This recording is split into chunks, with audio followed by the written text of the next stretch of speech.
Super ಅಣ್ಣ. Bro ಈಗ movie ಆಗಿದೆ, ಸೂಪರ್ ಮೂವಿ ಆಗಿದೆ, ತುಂಬ ಚೆನ್ನಾಗಿದೆ ಮೂವಿ ಆಗಿದೆ. ಫೋಕಸ್ ಮಾಡಿ ಇನ್ನೊಂದು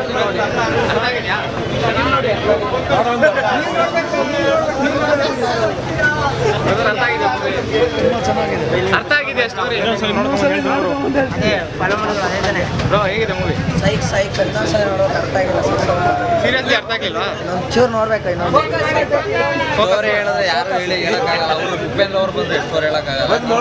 ಇನ್ನೊಂದ್ಸಲ ತುಂಬ ಒಳ್ಳೆ ಫೋಕಸ್ ಇದೆ, ಒಳ್ಳೆ ವಿಚಾರಗಳು ಹೇಳಿದ್ದಾರೆ.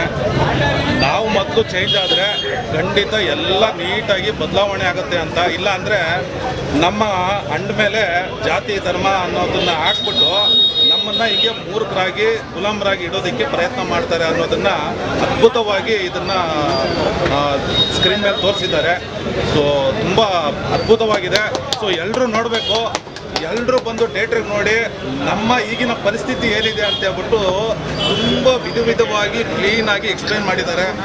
ಸೊ ಇದನ್ನು ಯಾರು ಅರ್ಥ ಮಾಡ್ಕೋತಾರೋ ಅವರು ನಿಜವಾದ ಫೋಕಸ್ಸಲ್ಲಿ ನಿಜವಾಗ್ಲೂ ಜೀವನ ಮಾಡ್ತಾರೆ ಅಂತ ನಾನು ಅರ್ಥ ಮಾಡ್ಕೊಂಡಿದ್ದೀನಿ. ಈ ಫಿಲಮ್ ಅಲ್ಲಿ ಪ್ರಜಾಕೀಯದ ಬಗ್ಗೆ ಹೇಳಿದಾರ, ನೀವು ಪ್ರಜಾಕೀಯ ಟಿ ಶರ್ಟ್ ಎಲ್ಲ ಹಾಕೊಂಡು ಬಂದಿರಲ್ಲ, ಇಲ್ಲ ರಿಲೇಟೆಡ್ ಇದೆಯಾ ಈ ಮೂವಿ ಏನಾದ್ರೂ?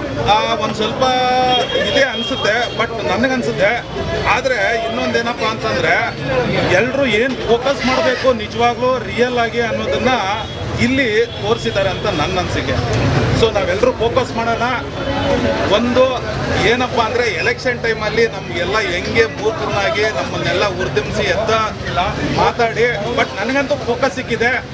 ನನ್ನ ಓಟಿನ ಮೇಲೆ ತುಂಬ ಜಾಸ್ತಿ ಅನ್ನೋದು ಗೊತ್ತಿದೆ. ಯಾಕಂದರೆ ಒಂದು ಎಲೆಕ್ಷನ್ ಟೈಮಿಗೆ ಮುಂಚೆ ಎಲ್ರಿಗೂ ರಾಜರ ಥರ ಫೀಲ್ ಇರುತ್ತೆ, ಎಲೆಕ್ಷನ್ ಆದಮೇಲೆ ಮೂರ್ಖರ ಥರ ಫೀಲ್ ಹೊರಟೋಗ್ಬಿಡುತ್ತೆ. ಅದು ಆ ಫೋಕಸ್ಸು ನನಗಂತೂ ಅರ್ಥ ಆಗಿದೆ. ಸೊ ಬೇರೆಯವ್ರಿಗೆ ಏನೇನು ಅರ್ಥ ಆಗಿದೆಯೋ ಫೋಕಸ್ ಮಾಡೋದಕ್ಕೆ ಸರ್, ಫೋಕಸ್ ಅಂದರೆ ಜವಾಬ್ದಾರಿ. ಒಬ್ಬ ವೋಟರ್ ಜವಾಬ್ದಾರಿ ಏನು ಅಂತ ತಿಳ್ಕೊಳ್ಳೋದೇ ಇದ್ರೆ ಒಬ್ಬ ಪ್ರಜೆ ಮತ್ತು ಪರಿಸರದ ಬಗ್ಗೆ ತುಂಬ ಚೆನ್ನಾಗಿ ತೋರಿಸಿದೆ. ನಾವು ಪ್ರಕೃತಿನ ಯಾವ ಥರ ಹಾಳು ಮಾಡ್ತಿದ್ವಿ ಪ್ರತಿಯೊಬ್ಬರು, ಅದೇ ಜವಾಬ್ದಾರಿ. ನಿಮಗೆ ರಿವ್ಯೂ ಬೇಕು ಅಂದರೆ ಸೂಪರ್ ಸರ್.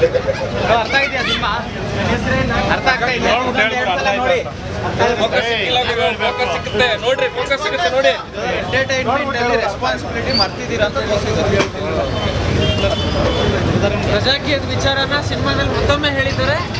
ಜನಕ್ಕೆ ಪ್ರಜಾಕೀಯ ಅಂತಂದ್ರೆ ಏನು ಅನ್ನೋದನ್ನು ಅರ್ಥ ಮಾಡಿಸೋದಕ್ಕೆ ಬಹಳಷ್ಟು ಪ್ರಯತ್ನ 30 ವರ್ಷ ಮಾಡಿದ್ದಾರೆ. ಮತ್ತೆ ಇದ್ರಲ್ಲಿ ಮತ್ತೆ ಮಾಡ್ತಾ ಇದ್ದಾರೆ. ಅಕೌಂಟಬಿಲಿಟಿ, ರೆಸ್ಪಾನ್ಸಿಬಿಲಿಟಿ, ಟ್ರಾನ್ಸ್ಪರೆನ್ಸಿ ತತ್ವನ ಅಳವಡಿಸ್ಕೊಂಡ್ರೆ ಈ ಸಿನಿಮಾನು ಕೂಡ ಅರ್ಥ ಆಗುತ್ತೆ.